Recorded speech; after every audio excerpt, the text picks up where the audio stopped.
morning, everyone. My name is Hai. I'm a third year BD student at the Ubecuren Laboratory. And today I would like to present you my project. It's a MOTOM project, magnetic field steering of thermo-chromic behavior of microstructure surface. So in my presentation, I will have from main part, background, objective, my experiment and result. And at the end, I will talk about my plan, also my perspective. So for the background, I will talk about my mainly material that I use in my thesis. So the first one is magnetic nanoparticle, and the second one is vanadium dioxide. So first, I would like to present some properties of the magnetic nanoparticle.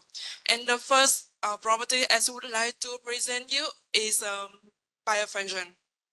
So as we know, in each magnetic nanoparticle, we had a magnetic moment. And this magnetic moment will align with the direction of magnetic field. So without the magnetic field, the magnetic moment is on direction. So what happens if I apply a DC magnetic field? In this case, on the magnetic moment, we try to align with the direction of the field, and now the medium will become the biofunction. And in this case, the value of biofunction can be is the function of magnetic field and temperature. Here I present you the value of the phase shift, and because in the next result slide I will talk about the phase shift value. So I will say the phase shift value is the also in the function of temperature, and we can see here in this case the DC magnetic field and the temperatures is also the key factor of the biofunction. So this is the first properties of the biofunction. So the second one, what happens if I apply an alternating magnetic field or AC magnetic field? So in this case, if I use a higher frequencies, the magnetic moment will try to align with the direction of the field, and in this case, they will move and create a heating. So this heat dissipation, they call it hyperthermia, and this value of the heat power source can be calculated based on the AC frequencies and the AC magnetic field. So the application of these properties is for the biofunction because of the relation between magnetic field. So they use it for magnetic field sensor and optic sensor. For the hypothermia, they use it for biomedical, drug delivery, or cancer treatment.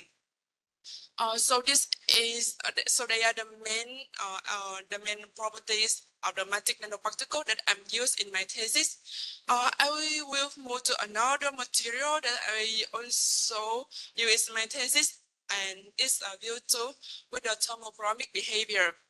So at low temperature, VO2 present a dielectric monoclinic phase, and it let infrared radiation go through. But at transition temperature around 68 degrees, it becomes a metallic routine phase, and now it will reflect the infrared. And so the application of the VO2, now they use it for smart window, temperature sensor, or the optical sensor. So now I have two interesting material, and my objective is I try to combine them. So with the magnetic hypothermic effect, I use the magnetic composite, and to use the thermochromic behavior, I use the VO2. And my configuration, I will use the silica class, magnetic composite, and VO2. And at low temperature, I will let the infrared light go through, and then I will apply an alternating magnetic field. So I will hit the magnetic composite layer by the hypothermia, and based on the heat transfer between two layers, I can hit the VO2 and to have the reflect light. So the objective is trying to use an alternating magnetic field to induce the heating in magnetic nanoparticle to control the transmission of the photonic surface. However, in the beginning, I have some main scientific question. The first one is the hypothermia, is it in a solid state?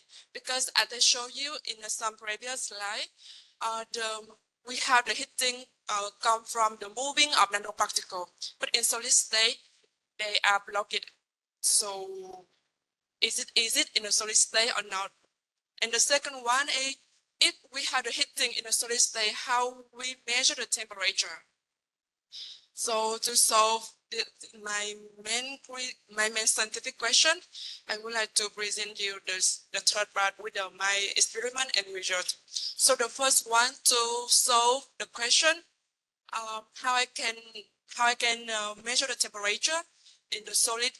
So here I would like to present you the way to proper temperature by non-invasive method.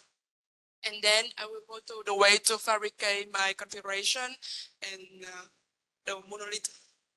So this is my setup to proper temperature by non-invasive method. So here I use a sample. With carbon ferrite nanoparticle in the water. I put my sample in between two coils. The AC coil is the green one and the DC coil is a blue one. So now here why I use two coils? Because as I show you, with the AC coil, I can hit a magnetic nanoparticle by the hypothermia. And with the DC coil, I will measure by a function. And then I will put a light beam, go through a polarizer and go through my sample. And at the end, I put a polarimeter. So the way I try to do my experiment is I will apply in the beginning I will apply the AC magnetic field to hit my sample. Then I stop, and then when during stopping AC magnetic field, I turn on DC magnetic field to measure the biofunction, and I repeat it many times to know the value of the temperature and also the value of biofunction. So the first non-invasive method is the relation between the biofunction and temperature. So as we can see here, I have two graphs, and the difference between two graphs is the volume fraction of carbon ferrite nanoparticle. Here is 0.2 and here is 0.3. So as we can see, well, I have to stay heating and cooling. So at the moment I heating, increasing in temperature, the phase shift decrease. And at the moment I stop heating, I decrease temperature and the phase shift increase again. It's the same here, but in this case, because I have a higher volume fraction, so I can hit my sample a much higher temperature, and with a higher volume fraction, I have a larger effect of decreasing the phase shift. So as temperature, the biofunction or the phase shift value decrease the function of temperature. So this is the first way to prove the temperatures by non-invasive, I would say by non-invasive method. And the second one is I work based on the absorption of carbon ferrite nanoparticle. So in this case, I use 0.3% carbon ferrite nanoparticle in the water. I put the light beam go through, but I don't use the DC coil. And at the end, I put a sensor to measure the laser intensity, and from the laser intensity value, I will know the absorption of my sample. So I have three mainstays: stable heating and cooling. It corresponds to without heating and cooling. So as we can see here, when I increase the temperature in the heating part, the laser intensity decrease. And when I stop heating, the laser intensity increase again. So I would say this is the way to probe the temperature by changing the absorption based on the laser intensity. The thing is how we can explain this phenomenon. So to do it, I try to measure the absorption of my sample. So I try to measure the absorption at 0.3 with my sample, but the thing is, my sample absorb like a lot and I cannot see anything. So that's why I dilute my sample down to 0.2 and 0.05. So at 0.05, we can see we have small thing here, but it's not really clearly. So that's why I use a circular decreasing method, try to identify the peak of the absorption band. So here I have two peaks, and the light beam with the wavelength I'm using now is a 785 nanometer. It's close to the peak to the absorption band. So I would say when I try to increase the temperature, so the energy band gap will decrease, and it led to the shift the absorption band, and that's why it's because it's close to the wavelength of the light beam. So that's why the laser intensity or the absorption decreasing. This is a potential way to probe the temperature in the solid state and for my configuration with the VO2 and the magnetic composite structure. So to do the fabrication with the magnetic composite and VO2 for the thin film, with the magnetic composite, I use the soil gel method with a deep coating with the 500 nanometer carbon ferrite in silica matrix. And for the VO2, I use the pole laser deposition. And to create the crystallized VO2, I use the rapid thermal annealing. And I see with the different temperature with the rapid thermal annealing, I will have a different morphology of the VO2, and they have a different response. And then I deep coat carbon ferrite composite on the top of VO2, and I try to check the thermo-chromic behavior, and as we can see, we still have thermo-chromic behavior. So I try to put my configuration inside the alternating magnetic field to see I had a heating or not, but there's no heating in my configuration. And as I mentioned to you, in solid, the magnetic nanoparticle are blocked, and so it has less heating effect than in a liquid medium. And so I wonder, maybe it's come from the thickness of the magnetic composite. And to solve it, I try to use a simulation. And in this case, I use a COMSOL simulation. So in this simulation, I try to change the thickness of magnetic composite, and I put the magnetic composite at the heat source. And as we can see here, when I try to increase the thickness of the magnetic composite, I will increase the temperature.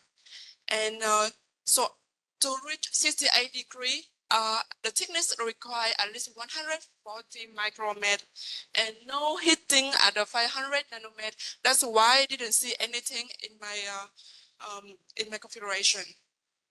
So now with the deep coating, I cannot reach the thickness at micrometer and millimeter scale.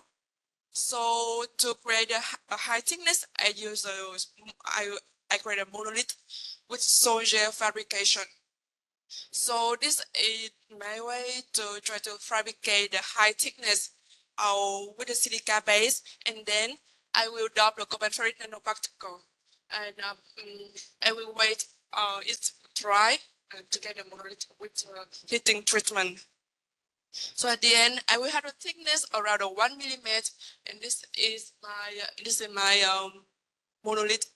And this is the SEM monolith surface. And we can see here we have the porosity, and with the TEM, carbon ferrite nanoparticle in the silica matrix, and this is a nanoparticle of carbon ferrite with a diameter around 10 nanometer.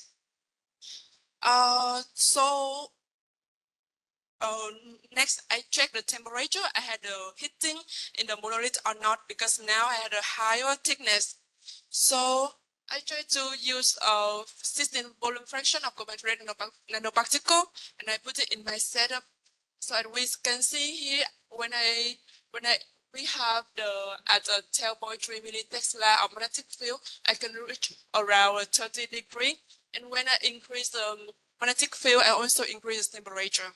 So I would say there is the easy heating in the solid state of the magnetic composite in the millimeter scale. So my plan is I trying to fabricate the full monolith magnetic nanoparticle, but as I show you in this picture, I have it's really easy to crack. And then I will try to increase temperature of monolith up to 68 degrees or decrease the transition temperature of VO2. And then deposit VO2 on the top of monolith and evaluate the thermo-chromic behavior of VO2 and monolith, and continue your composition simulation for the heat transfer to find the thickness of the heat power source in the monolith. Thank you. This is my presentation. Okay, so in this case, so I will identify my so first this is my model. So I had a multi-composite work at the heat source, and the outside I put the battery convection, and the value of the battery convection here I found it based on my old simulation, based on my experiment. So I found it, and I put the value of, I try to identify the heat capacity, thermoconductivity, mass density, and volume fraction of each element inside the magnetic composite, because here I have the carbon ferrite and storage of silica. And then I put the magnetic composite as a heat source, and I put the value of this heat source. And this value I found it based on my experiment in the solid, and I applied it in the liquid, and I applied it in the solid, and then I run the simulation in the function of time.